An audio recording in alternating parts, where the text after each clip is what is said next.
Hey, good morning, everybody, and welcome to another Mortgage Coach Tuesday morning coaching call. Every Tuesday morning, 9 o'clock Pacific time, we're here to connect as a community and have the absolute best sales meeting in the mortgage industry every single Tuesday morning, 9 o'clock. My name is Dave Savage. I'm the CEO of Mortgage Coach. I urge you, if you're new on the call, to connect with me in LinkedIn. I actually started playing with Twitter over the past couple of weeks. So if anybody out there is using Twitter, it's DT Savage, I think it's just DT Savage, yeah. Check it out, and I'm going to be experimenting with that more in the coming weeks to see if it's something we're going to use more in Mortgage Coach land. All you that are new to the call, also, connect with us on Facebook, like us on Facebook, so you know what's going on in the community. So time for our superstar of the day and our guest, Mr. Phil Black. Are you on the call, Phil? Yes. All right. So you and I haven't got to chat that much since you were on this call last time, but I will just tell you that our community of professionals loves you. It was really awesome. I've had a lot of people say it was one of their all-time favorite Mortgage Coach coaching calls, so it's good to have you back.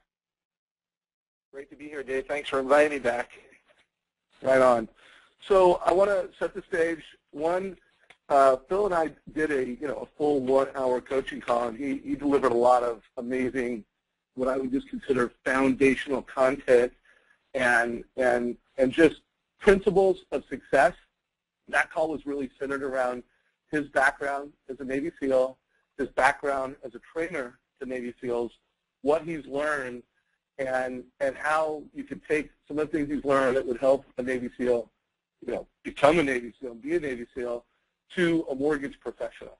So he really spoke to you in a very direct, this is a roadmap to success. These are some principles of success. This is some wisdom. And we recorded that call. So I do want to, if you did not listen to that coaching call, it's in our YouTube channel. And I highly recommend that you listen to it. And once you listen to it, you're probably even going to want to share it with some other people. You're going to want to share it with your team. As a parent, I wanted to share it with my family. It's awesome. So we're not going to do a repeat of that, although there will be some content that is a repeat. So there are some things that just tie together. But what I really wanted to do today was I wanted to take it to a higher level. I wanted to have a similar conversation with Phil. And it really is a conversation, not a presentation, but a conversation about taking some of those principles and leadership.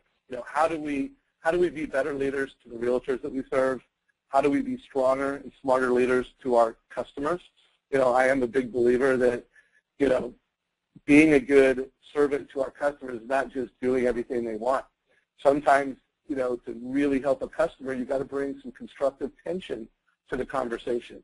And the most successful mortgage professionals, they're not afraid to bring some, again, I said constructive tension, not dysfunctional tension, to a conversation with the customer.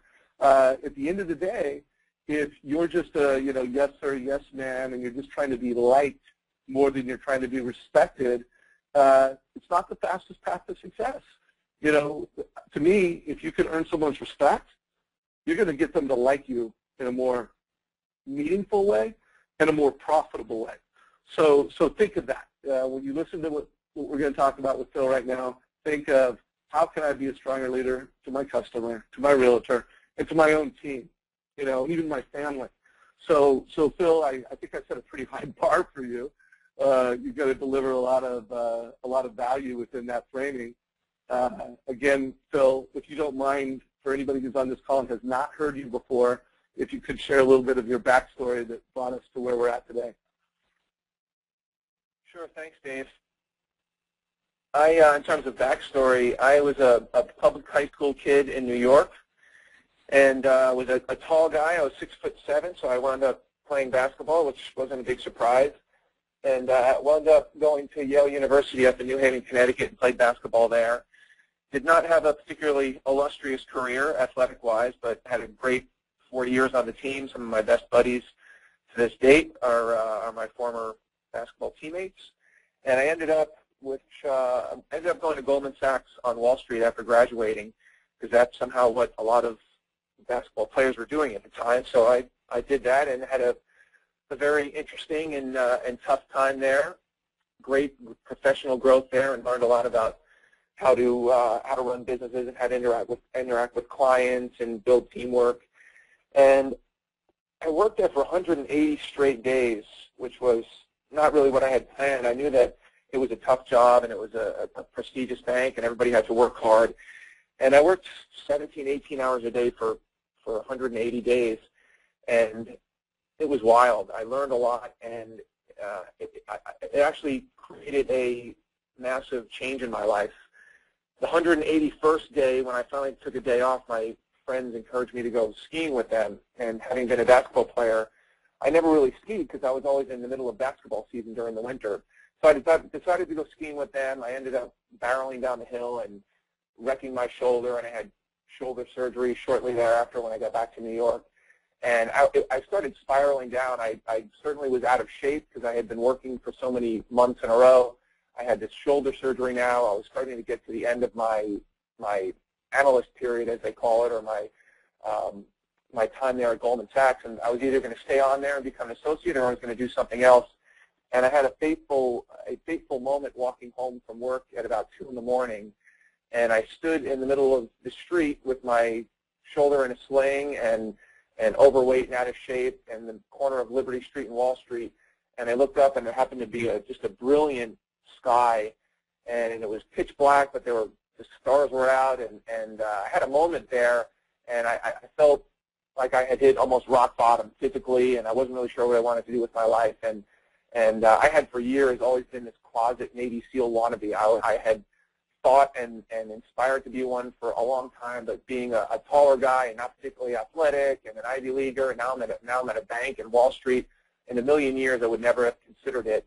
And for some reason that one day and that one time I looked up and I said, you know, if I could do anything in the world, anything, be Tom Brady, if I could be the President of the United States, what would I want to be? And I wanted to be a Navy SEAL. And from that day forward, I had a spring in my step, and I was on a mission to become a Navy SEAL. And it took a little while. My friends laughed at me, and my boss had a heart attack when I announced it to him the next morning. And I think it was about 9 months later, 9 or 10 months later, that I got selected to go to SEAL training, which is called BUDS. And it was a wild and precarious road to get there, but nonetheless, I wound up as an officer at SEAL training, finished up there, spent about almost 6 years as a Navy SEAL officer, and ended up my time as an instructor. And it was everything that it was cracked up to be and more. And it was a life-changing experience, and really created in my mind a new mindset that I will forever hold and that I will never forget, and it's changed my world. From there I left. I went to business school up at Harvard, and leaving Harvard, 9/11 happened, and that threw me for another loop. And instead of going back to the private sector world, I actually moved back to San Diego with my wife and became a firefighter, which not too many Harvard Business School graduates do, but it was something that was the sense of duty and service was something that was really running hot within me. And we moved down there and had a lot of debt to pay off, school debt, and I decided to create this business called FitDeck, and I sell decks of custom playing cards that help people exercise and train for their sport and eat better. And I've been doing that for the last 7 or 8 years, and it's been a fabulous ride. I continue to be a firefighter, and I continue to run FitDeck, and I recently, where I met Dave, came out of a Nike Accelerator program where we are trying our best to take our physical playing cards and move them to a digital and a mobile device. And that's where we sit right now. We finished the Accelerator program a couple months ago, and we're in the process right now of making our way into the digital world, which has, of course, its own set of great potential and great challenges as well. Well, I'll tell you. So I can't think of anyone better to have you on a call here in the mortgage community, because between really extraordinary struggles and challenges with the new compliance and QM coming up next year. It is truly a lot of work for our industry to change some of the systems, change the way we do business. So, not only are we going through, just massive change in our industry. So, when I kicked off the call, I don't want to, let anybody think I minimize what a challenge we're going through and how difficult it is. But in the midst of that, we also have rising interest rates. Refis have gone away. It's purely a purchase market. So we've got some macroeconomic things that are not in our favor, or at least not making it easy. So, understanding that, there's just a lot of folks on this call between changing just how they do business and changing from marketplace, share some wisdom and some ideas on how we can cope with this better and be more successful, if you could. Yeah, I'd be happy to try.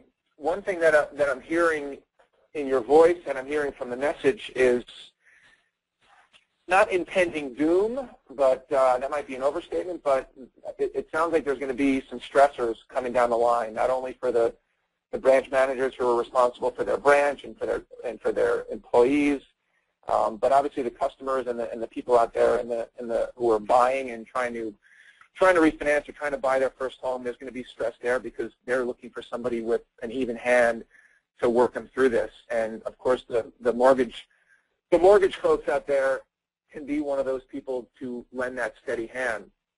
What I don't want to see happen is what I don't want to see happen. Go ahead, Dave. Oh no, I was just saying, I was reaffirming it. Sometimes there's a delay on all of it.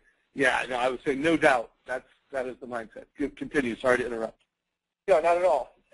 But what I don't want to see is for this stress to turn into to take its toll physically and mentally.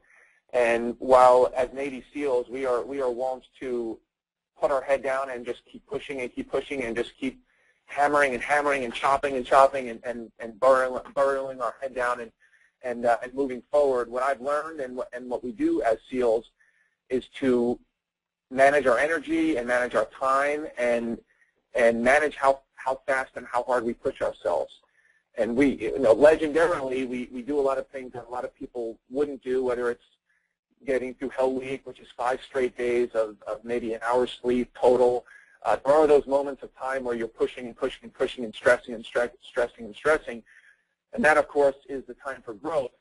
But I do want to really have people think about the recovery time, too.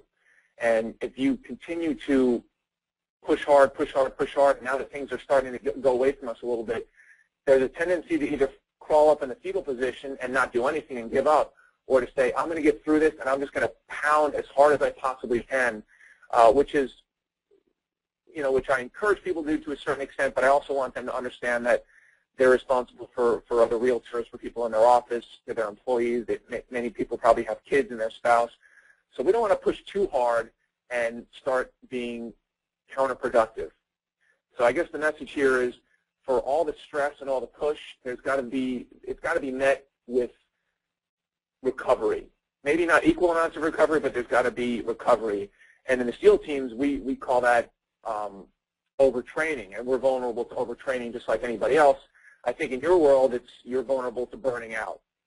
And when you look at the world and how the world operates, I don't necessarily see that there's got to be, a lot of people say balance. And to me, balance means, or can sometimes be thought of as, don't push too hard, but don't get too upset. And I'm not sure that that's really what me personally is looking for, is to be a little bit excited and not that depressed. That's what some people consider as balance. What I like to see is more of an oscillation, where you're stressing, you're pushing, and then taking back, and then pushing, and taking back. And it's similar, you see patterns like this all over the world. You see it in weather. There are ups and downs. You see, of course, as I don't know the last time we looked at the market and we ever saw a flat line. I mean, flat lines are not good. That means that we don't live in a linear world. When I'm a firefighter and we put these stickers on people and we do an EKG, we don't want to see a flat line. That's called asystole. That means you're dead. You're not breathing. The electric pulses in your heart are not working. We want to see a nice oscillating sine curve almost, where you're seeing the ups and the downs. So it's just an example I want maybe to take away is, am I flatlining right now, or am I trying to balance it by not being too aggressive or not aggressive enough? but am I stressing? And then when you recover, that's when you actually grow. So stress, do a sprint, sprint, sprint, then recover. Sprint, sprint, sprint, recover. Sprint, sprint, sprint, recover. Does that resonate, Dave? Yeah, it resonates. So let's talk real quick, if you don't mind sharing some, how you rest, how you recover, because I think, at least I can only speak personally, I think there's really productive ways that I do that make me come out of that feeling better and stronger. And there's some types of recovery that people do and that I've done myself that aren't as healthy. So, I mean, if you could just share, and I know this might even seem like common sense, but I would like to just quickly share some of what you consider to be some of the most productive ways of recovering when you are pushing it really hard. Yeah, it's a great question. I think everybody's going to have their own perspective. I know my wife, when I'm getting stressed out or I'm working multiple days in a row or been up all night for multiple days in a row, she encourages me to go get a massage. And there's nothing against massages. I've gotten plenty of massages, but that's not necessarily how I recover or grow. I would rather go for a long run or get some more time in the swimming pool or take the kids out and walk them in the valley somewhere. So it's not. Everybody's going to have their own little treat. Some people want to read. Some people want to go on a car ride. Some people want to just sit and make 5 phone calls to friends that they haven't talked to in a while. So I don't know that there's a magical specific prescription on how to recover, but I think the baseline is to stop doing what you've been doing and do something that you either want to do or a hobby, or watch 4 hours of football, or take your husband or your wife out to dinner, or take a little mini vacation, or something to get yourself out of that rut. And as hard chargers and as anybody on this call, I'm assuming is going to be a very hard charger and somebody who really pushes themselves. And I feel it too, there's sometimes some discomfort in relaxation, and my wife tells me all the time, you don't know how to relax. That's not relaxing. I want to go get my nails done and go out with my girlfriends and do this and that. So I sometimes have a hard time forcing myself to recover, forcing myself to relax.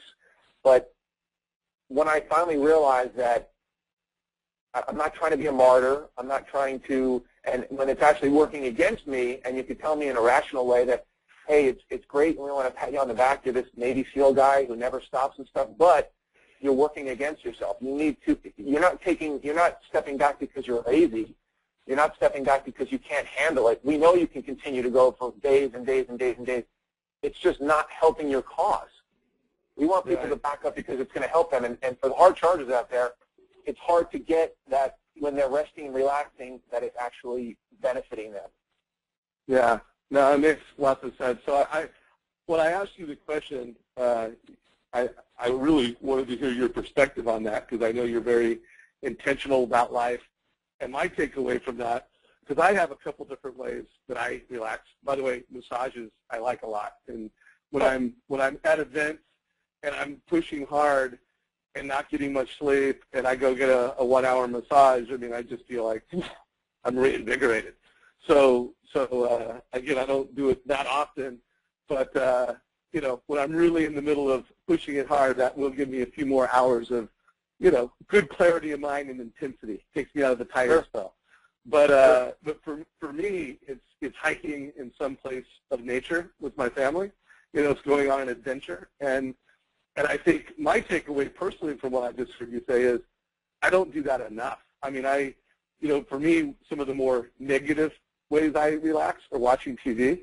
And I know that if I watch too much TV, regardless of whether it's a good thing that I'm watching or something edgy like Breaking Bad, it's not I'm not recovering. It's like the worst way. So my takeaway is when you're pushing it hard, be very intentional about how you are relaxing. And everybody's going to have that thing, like Phil Black, it's running. For me, I need to recover after I run. So recovery for me is just a good hike in the wilderness. But whatever it is, let's all be more intentional around what are the productive ways that we recover, what are the not so productive ways that we recover, And as we're really trying to be better, let's, my takeaway is let's be a little more intentional around that.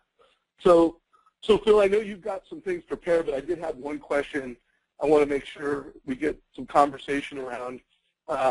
It kind of came out of last time that we had this conversation. One of your principles of success was, being really intentional about your self-talk and making sure that you're having a winning conversation with yourself. You're not asking yourself the wrong questions. I mean, you did I think you probably did 15 minutes of really quality, leadership in that last call around that. And that's been something I've always, was a pivot point in my personal career.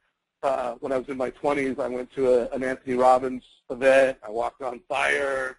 I learned about neurolinguistics. And I really took control of my destiny and my life personally by just learning that. And it was such a powerful, life-changing experience, at a very young age, which I, to this day, thank Tony Robbins for that experience. But, when I heard your conversation, I started for the next week being very intentional personally. And I would also hear people, not no names, but just people in my life that were not having, as quality a conversation as they could have with themselves. And sometimes not even having a good attitude, but not knowing that they're having a bad attitude. Like, this, I don't have a bad attitude. And I'm like, well, what are you trying to do? But how do you, if you can, one, do a little bit of the sharing around that philosophy, and then two, let's do it around how to be a coach and a mentor to people around you, and even customers, in a way that we can bring, the positive energy, take a negative conversation and reposition it into something positive, or just ignore it. If you can just share your perspective on that. Yeah, I spent a lot of time on it last time because it sounds like you as well. It's one of the things that has completely changed my outlook on life. It completely changed how I walk around and think, and it's almost like I didn't have a filter before, and now I have a new filter. And every time I look, and it's a filter on my eyes, it's a filter on my ears, it's a filter on everything. And it can be. And last time I was suggesting that you could make a game out of it, because you almost want to make it so obvious and so intentional about it that you want to call it out. And it's one of those things. Last time we talked about auditing yourself, and because some people, if you're not aware or you don't believe that if you have better self-awareness and self-talk that it's going to matter. And again, we're not talking here about affirmations. We're not talking about walking into the garden with a lot of weeds in it and saying, there are no weeds, there are no weeds, there are no weeds. I mean, that's not what we're talking about. We're talking about intentionally reprogramming your brain and adding new, actually physically changing the ruts in your brain to channel positive instead of negative. So one way to do that is to audit what you're thinking, number one, and a lot of times it's subconscious. So you'll look at something, you'll read the headline of the newspaper, and you'll immediately have a thought like, oh, great, we're going to have a new Fed chairman. That's going to mean X, Y, Z. Now, you may not have said that out loud, but you're feeling that, and you need to audit that and understand, because it happens so often. It happens. I think the number was 180,000 times of negative impressions by the time you're 18 years old versus something like 5,000 positive impressions. And we talked last time about sometimes when you're a kid, those are safety issues, like don't burn your hand on the stove, don't jump off that cliff. But a lot of times it's not. It's just the environment, the TV, your friends, the people you surround yourself with. So auditing yourself and figuring out, am I talking negatively? Are the people around me sending negative vibes? Am I watching TV or reading papers? And is 80% of what I'm listening to and reading and thinking negative? And if that's the case, there needs to be a wholesale change in how you're thinking about it. And that doesn't mean turn the TV off and never read the paper and dismiss all your friends. But it does mean to be more conscious of it and more aware of it. And I just wrote a blog recently about how you reframe even different words. Things are challenges instead of problems and things of that nature. And if you do that consistently, you're going to change the way you think. You're going to change the way you talk. You're going to change the way that the people that you surround yourself with.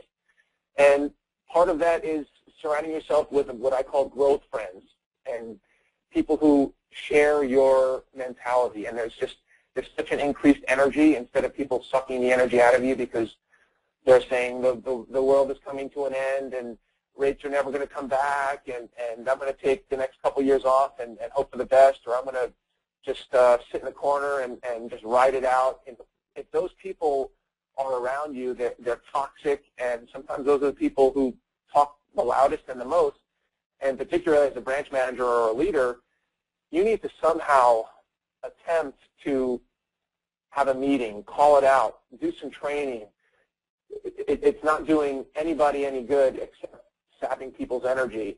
And I'll bring one example of how I tried to do this, not only in my own mind, but when I was at Hell Week, I was an officer, so I was in charge of my boat crew. My boat crew was about 6 or 7 people.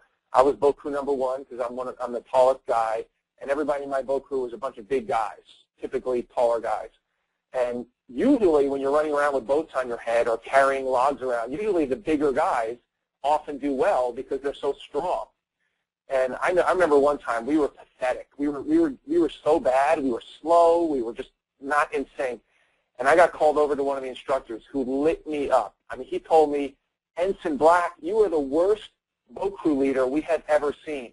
Number one, you're way too tall. I don't even know why you're here. You are pathetic. You are a terrible leader.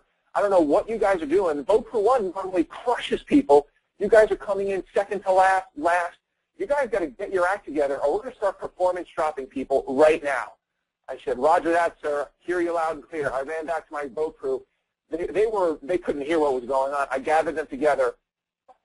I pulled them all in real close so no one can hear me. I said, "Guys, guess what? Lieutenant White just talked to me. He said we're looking good. He said he likes our effort. He thinks we're doing really well. He said, we should be getting up a little bit because we're such big guys, but he's saying that he really likes our attitude. He thinks we're going to be moving up as the rest of the week goes on. He said he sees a lot of spunk and a lot of vigor in us, so let's keep going. Let's make him proud." And, to be able to summon, not only to say that out loud after just being a new one from this guy who's in charge of all of training, come back and tell my team that he thinks he likes what he sees and we're improving. Now, guess what would happen if I ran back there and said, "Hey, guys, we got to suck it up. We suck. We're terrible. This guy says he's going to start dropping us from training. We got to pull it together," and start throwing that negative vibe out there. So all of a sudden I look around, my guys are yesing me, and their eyes are old, and they're like, "Yeah, Instructor White said, we're getting better." And then all of a sudden our performance goes way up because I'm giving them, now it's a little bit of a bait and switch. I wouldn't say it's it was the truth there, but I guess my point is I had to take what he was telling me, reframe it, basically ignore the bad part, create a new story, and deliver that new story to my team. And if you're telling them something and they're believing in it, you're going to make it happen. That is powerful, my friend. And by the way, in so many ways, as leaders in the industry, we do need to do that. And just hearing you share that story, there's been a number of times where I have not played it that way. I have taken some bad news that I had in a leadership role, and instead of reframing it in a way that is going to boost confidence, morale, and energy, I've not done that right many times, and I think I've done it right. So I hope everybody got a big takeaway from that. And what can we do, regardless of our reality, to bring that kind of positive energy, that type of leadership to the people we serve? And again, the people we serve are our realtors, our home buyers, and our own internal teams. So that was a solid gift. Let me just say one thing on that. It's a little bit of an artificial for purposes. It's a little bit unrealistic. What I don't want people to take away is say, "Hey, rates are going away from us. They're really going up," and then to go back to your team and say, "I don't believe what they're saying. We think rates are still going down. We're gonna keep." I don't mean to make it seem like you need to make things up. I purposely made things up because it was an unusual environment that required something like that, in my opinion. I'm not saying that you take a Pollyanna point of view and put these rose-colored glasses on and just say, you know, I hear all the bad stuff that's happening, but we're just going to ignore that because everything's going to be great. I'm not suggesting you do that. I'm just saying, and if you're suggesting that you're going to the team and saying, hey, this is what's happening. We have crazy things coming down the pike in terms of new laws, and we've got to conform to this and that. I'm not saying that you don't deliver reality. I'm saying that you take that reality and say, guess what? This is the best time because this is when we differentiate ourselves. This is when everybody else crumbles.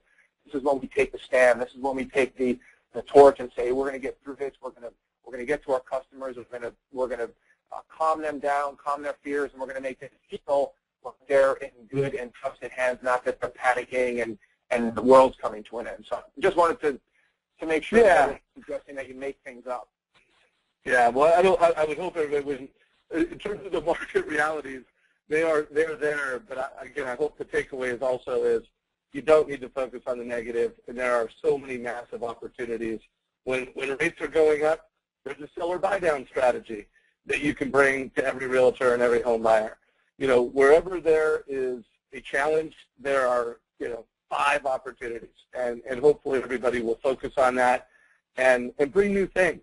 You know, in a market like this, innovation, new ideas are the difference maker. So the mobile strategy, which we preach just about every week in these coaching calls, if you are not a mobile expert, if you're not walking in with a smartphone and iPad, as you're talking to realtors, and you're showing mortgage strategies on your mobile device, if you're not doing that, you're missing a huge opportunity to bring positive energy into a conversation. So thanks for clarifying that. Yeah, it's got to be reality, but be focused on bringing positive energy. And by the way, sometimes you do need to just focus on repositioning that. Again, you completely distorted reality, but you brought the team what they needed to be successful.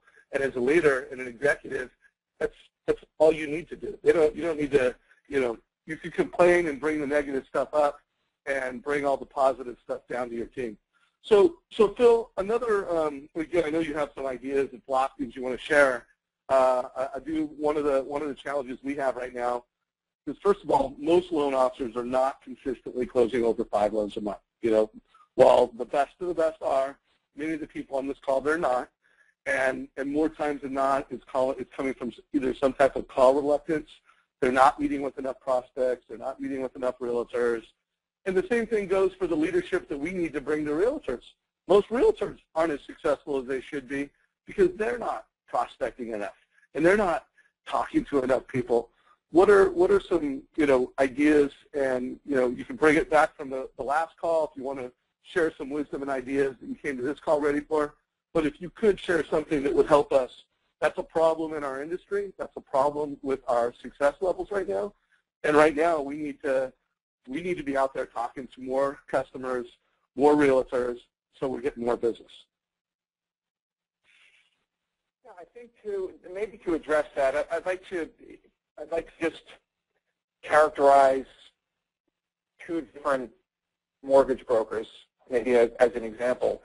And it's one thing to tell people what you have, and it's one thing to tell them how you're going to help them and what tools you have. That is a strategy, and then ask them to become a client of yours, to do a loan with you. That is a strategy. However, there's another strategy out there in terms of differentiating and even branding yourself.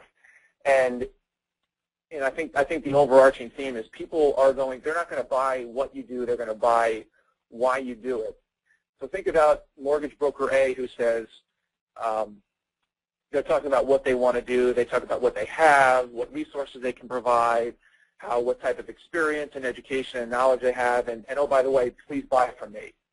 And then you have mortgage broker B, whose message when they're talking to customers, when they're talking to realtors, when they're talking to maybe employees in the branch are, why are they even in the mortgage business? That should be the message, that when they're talking to people, why are they in the business? And the response might be, or the message from mortgage broker B might be, I am sick of seeing people getting bad information, getting ripped off, feeling intimidated, uninformed, and scared. And I want to make that home buying experience a joy. And the way we do this is with transparency with integrity, and some simple tools to help you understand important information. Would you like to buy a house with me? It's a completely reversed idea. It's not, what do I have, how am I going to do it, do you want to buy? It's, this is why I do what I do. I do it because I'm sick and tired of seeing people get in trouble with loans. I'm sick and tired of people being scared to even call their broker or to be scared to even call a realtor because they're intimidated by the numbers, or they're hearing things on TV, or their Uncle Louie said that they shouldn't do this and shouldn't do that. That's why you're in the business, is because you don't want to see that happen, and you live and breathe to help people feel better about it. And these are your principles. And oh, by the way, we have these great things to help you get there. So that may be one way, if you think about it in that way, like, why are you doing this business? What's going to inspire you to make that cold call? What's going to inspire you to sit down and have lunch with the realtor? What's going to inspire you to make more customer calls? Believing and understanding every morning as to why you're doing it. And if you feel passionate about why you're doing it, that's going to come through to the end customer, as opposed to going out and saying, I'm doing this because I make a paycheck. I'm doing this because I started doing it 5 years ago and I've kind of got, this is what I do. It's digging a little bit deeper, and I think the customers, the realtors, the other people will get that if you lead with the why, as opposed to leading with the what you can do and how you can do it, and these are the tools, and sign on the dotted line. So that was, again, an incredibly powerful principle that you talked about in a lot of detail in the last call. I want to say something, and I actually, if you could kind of prepare to share a little bit of your philosophy on why and some of the analogies that you had before, because, you know, when I was hearing you answer that question just now, it did remind me, when I meet really successful loan officers, who are putting out all the energy, they have a different type of why. And I would urge anybody that's you're not having the success level that you want to have, you know you're not doing enough prospecting, and you're not doing enough of the activity you need to do to be successful. I think typically we handle that at really surface levels. So I would urge anybody on this call that you're in that place, you really, you know, it starts with why. Again, great book. But it starts with your why, and maybe you need to adjust that why. Because if you are really passionate about what you do and why you do it, you will have the energy and the passion, and you will get over that call reluctancy and have the courage to go out and do what you need to do to be successful. So let's talk about that some more. I mean, do you mind sharing a little bit more around the why and your vision around that? Because I do think that is such a key component to success, and people that have it, they're clear and they have it, and the people that don't, they probably need to make some changes and reposition things personally. Yeah, I think you know, what I come back to, and I'm relating back to the SEAL teams because it was such an extreme experience. But there are doctors, and there are massive grants that are issued every single year on trying to figure out what allows some people to make it through SEAL training versus others. I don't know how, I can't even count the number of multi-million-dollar grants that have to study this. They've been, SEALs are more prodded and poked than probably any other job in the world, and they continue to look for these trends. Is it water polo players? Is it people who are strong runners? And all of a sudden it was triathletes, and then the next year it's going to be Olympic swimmers, and the next year it's going to be people who are bigger boned than other people, and all these things. And they continue to look for these external factors. People who do X number of push-ups and X number of pull-ups. If you're not in this band, you're typically not going to make it. And they try to make these assumptions on why people get through. And the truth of the matter is, you go through Hell Week, and Hell Week is that 5.5-day crucible where you don't go to sleep and you just get hammered for 5 days straight. The only reason you go through Hell Week is to figure out if you have a strong enough why. That's the only, it's not to figure out can you do enough push-ups. It's not to figure out are you a strong enough swimmer. It's not to figure out are you a good teammate. All that stuff is zero. Everybody by that time can do indefinite push-ups, indefinite sit-ups. the question is, we are testing during that, and as an instructor, we're basically saying, you're starting on Sunday afternoon. If your why is strong enough, you will be standing on Friday afternoon. Period. End of story. Because you have to have, if the conviction isn't there, it doesn't matter how great a swimmer you are, if you are a water polo player, if you're really good at flutter kicks, if you're really focused on your pull-ups during training, all of that stuff goes away. And unfortunately, it's very difficult to in a study that figures out why people want to do what they want to do.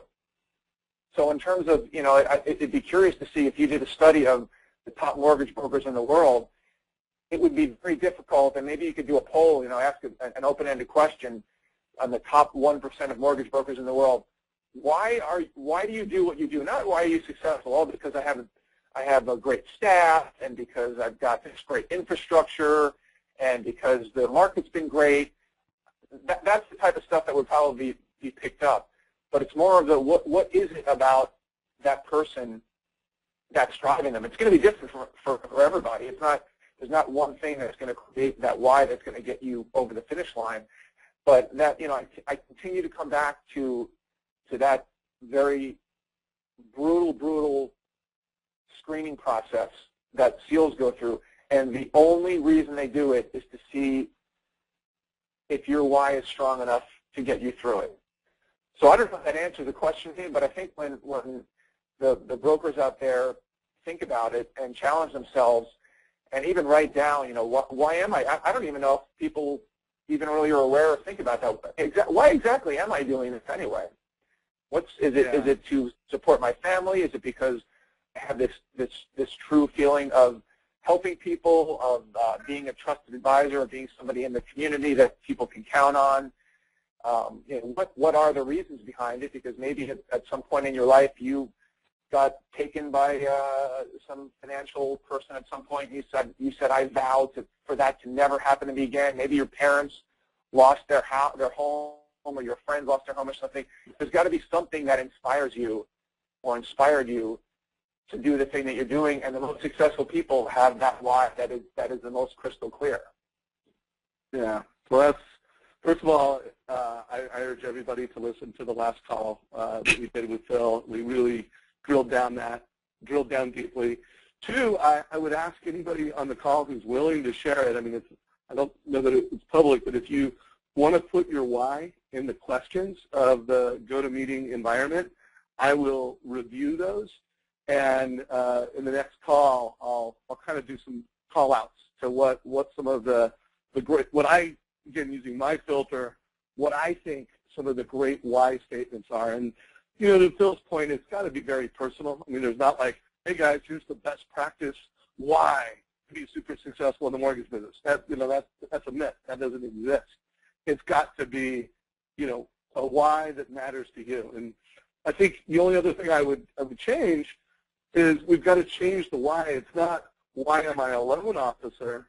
It's why am I going to be a mortgage professional that helps at least 5 families every single month? Because if you are not consistently closing and helping 5 families or people with a mortgage every month, this career it's just not as rewarding as it could be. And my goal, my belief is that every single mortgage professional on this call and who is in the Mortgage Coach family is absolutely capable. You have the personality, you have the skills, you have an amazing tool, you believe in being a trusted advisor, or you would not be on this call right now. So you have this great belief. You're making this investment in Mortgage Coach. Just, you know, makes the goal 5+ loans a month. And if you're already north of that, I think sometimes, you know, I bring in a lot of superstars that are closing 20+ loans a month. You know, if you're closing 3, that's not your target. 5 is your target. If you're closing 5, 20 is not your target. You know, 8, 10. You know, always be, you know, shooting for the next incremental success, one baby step at a time. You know, you can't get to 20 till you get to 5, and you can't get there till you get to 10, and so on. So just be very intentional about, you know, what your success level you want to be at, and be very intentional about what your why is. And if you're not there, to Phil's point, you probably need to do some soul searching and get some clarity around that. Anything else you want to share around that, Phil, while we're on it? No, one thing that I've really recently been thinking about that has, really caused me pause was when I talk to people, when I talk to customers, when I talk to the contractors that I work with, and when I talk to my kids, and what I have been focusing on recently is when I hang up the phone with them, how do they feel? When I say goodnight to my wife, I'm at the fire station, I say goodnight to her, does she feel loved? Does she feel appreciated? Does she feel, when I say goodbye to my kids, because sometimes my wife and I will have a little tiff, and she'll go to bed and I'll go to bed, and I guess what I'm getting at is to really get those deep-seated relationships. Think about when you talk to people, whether it's employees, whether it's your spouse, your kids, or friends, and often on the phone it's very deliberate. When you hang up that phone and you've talked to somebody for 10 or 15 minutes, how do you make that person feel? How do you make the customer feel? How do you make the realtor feel? Do they feel like they've been listened to? Do they feel like you're paying attention to them? Do they feel loved? Do they feel that you're trustworthy?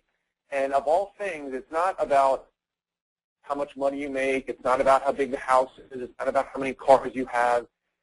In some senses, this is getting a little philosophical here, but it's when you go through life, how did you make people feel when you were done interacting with them? And I think if every time you keep that in the back of your mind when you're talking to a customer or a client or an employee, and you just, again, have that filter on, like, how am I making this person feel right now? Do they feel engaged? Do they feel motivated? Do they feel inspired? Am I sending messages out that are getting people to feel that way? It's just, I think it's a powerful concept, and it's something that I'll go for a couple of days with my kids, and they'll not be really they'll be misbehaving or something. And I'm like, man, if I ask my children right now, how does Dad make them feel? Like, oh, I don't know. He's kind of intimidating, or he was yelling at me the other day, or he didn't think that I did that right or this right. That's not a great place to be. Versus, oh, he provides for us and he bought me a toy last week. If you can consistently, in the minds of your customers, friends, realtors, employees, constantly make people feel uplifted, feel trusted, feel that you're paying attention to them and you're listening to them, that is just overall a recipe for success, particularly when there are customers who hear different stories from different people. But if they consistently are feeling good about talking to you because you're delivering them good information, and you as Dave alluded to, you're giving them constructive tension. You're not always, I'm not saying that everything has to be touchy-feely, but they feel like you're on their side. That's a good place, a good starting point. Yeah, that's another great gift of wisdom, Phil. So we're getting towards the top of the hour. I want to make sure folks know how to connect with you.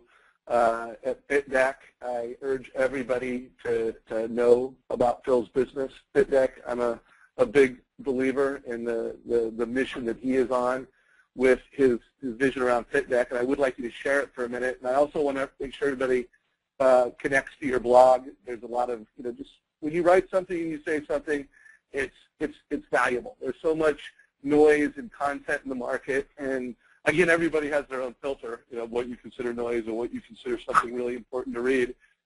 My filter, every time you write something, Phil, I read it, I think about it, and I appreciate it. So to me, you're creating some great content and some good learnings in the marketplace. But if you could tell everybody what FitDeck is, because you're a great entrepreneur who's trying to build an amazing vision for your company, and I want everybody on the Mortgage Tips community to pay attention to what you're doing and possibly be a customer of yours.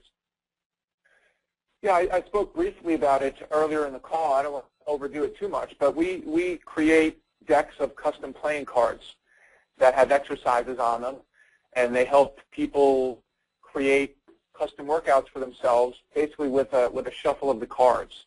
And we have a variety of different, what we call titles, things ranging from FitDeck Body Weight, which is a deck of 50 body weight exercise cards, and you shuffle them up, and you basically deal yourself a workout. So if you're at home or you're traveling and you're in a hotel or you're in your basement before work or you want to squeeze a little workout in, it's very little mental investment. You just take the cards, you shuffle them up, you do 5 or 6 or 10 or 15 cards, whatever you have time for, and you move on with the rest of your day. So we have a bunch of different varieties. We've got body weight, and we've got prenatal and postnatal. We've got senior. We've got basketball, soccer, swimming, golf, and a whole host of others to tailor and customize for what the particular customer might want. And then, as I alluded to, we are taking all of that content, which is all very consistent and interoperable, and putting all that content on your iPhone, Android phone, and Windows phone, so that you can take that same content a little bit more conveniently into mix and match different decks together and track how you're doing and share your workouts with your friends. And that's about it. Yeah, well, I mean, I would just, again, my goal every week is to bring a great sales meeting. Sometimes we get really tactical around the mortgage space. Today, it's pretty conceptual, but managing your energy is key to success in a marketplace like this. So having you on this call, I urge everybody to check out FitDeck. I have purchased several of them. Don't use them quite as often as I should. One of my goals is to definitely improve my fitness. I do know the journey I've been on this year. I have improved my fitness, and it has improved my energy. And to the point you made early on, managing our energy is so critical to our success. You know, bringing positive energy to our clients, bringing positive energy to ourselves, so important. So thanks, Phil, and I hope everybody checks that out. I want to tie in a quick teaching that I pulled from Mastery. I thought it was probably the biggest takeaway, just hearing success stories from our users and all the people I talked to, was, you know, making sure that you really have a very clear conversation around all the, what I consider to be the core conversations in the market today. You know, be able to talk about a home buyer comparison report, a move-up analysis, a first-time buyer analysis, why now is a great time to buy. You need to have a clear vision and a great conversation. You need to have that loaded up in your mobile app. And this is the play that I heard over and over and over. I heard success stories around this, where I forwarded an Edge video to a home buyer so that they could, you know, understand my advice. So I'm providing a better mortgage experience, and I'm CCing the realtor. By the way, of course, with their permission. And I heard over and over people who are in the beginning of the video where they're explaining the financial situation. The most common way I heard success coming is in the first 5 to 10 seconds, I'm saying, hey, you're working with a great realtor, so I'm acknowledging and honoring that referral partner just briefly and quickly. I'm then, you know, let the customer, this is what I heard you tell me your goals were. I'm acknowledging that I heard you, and now I'm sharing a mortgage strategy that you think is right for them with the call to action. Hey, if you want to pick option, you know, email me back what option you want, or I'll be calling you to follow up. So I heard this over and over and over, and I hope from a tactical standpoint, everybody on this call, you'll be more intentional around this. Make sure you're CCing your realtors and referral partners, and make sure you're being intentional within their video to make sure they're honored and to make sure that you repeat the goals that you heard from your client so that they know that you're listening, and to bring everything into context. So that was a tactical feedback I want to give back to everybody. I want to remind you guys we're here to help you. Everybody's a mobile expert at Mortgage Coach. This Thursday's training call is at 9 o'clock is going to be all about creating videos. So most of you have already created at least one. It's now the majority of Edge experiences have a video experience with it. And we just believe that it's so much more powerful when you deliver a mobile Edge experience and it has a video. It's going to get shared with more people involved in the home buying decision. It's going to get you more referrals, and it's going to just plain old deliver more value. So this Thursday, that will be our teaching and our training. So 9 o'clock Pacific, don't miss that. Make sure you come to the meeting. And I just want to also remind everybody to check out Phil's video. Phil, any last words of wisdom before we wrap up the call? No, I think this is a great call. I learned a lot myself, and hopefully some of the folks out there picked a couple things up, and we move on together. Good. Well, I hope we can get you back in here. It's always good to chat with you. I always pick up something of value, and I come out of these conversations with more energy. So if you want to reflect on how you made me feel, really good, and wanting to have another conversation with you. So looking forward to the next one. Great. All right. Hey, take care, everybody. Have an awesome week. If you are at the MBA here in Washington, D.C., reach out to me. I would love to connect with Mortgage Coach members. My schedule's pretty tight, but we do have a booth at the exhibit hall. And if you're a Mortgage Coach member and you're here, or you know someone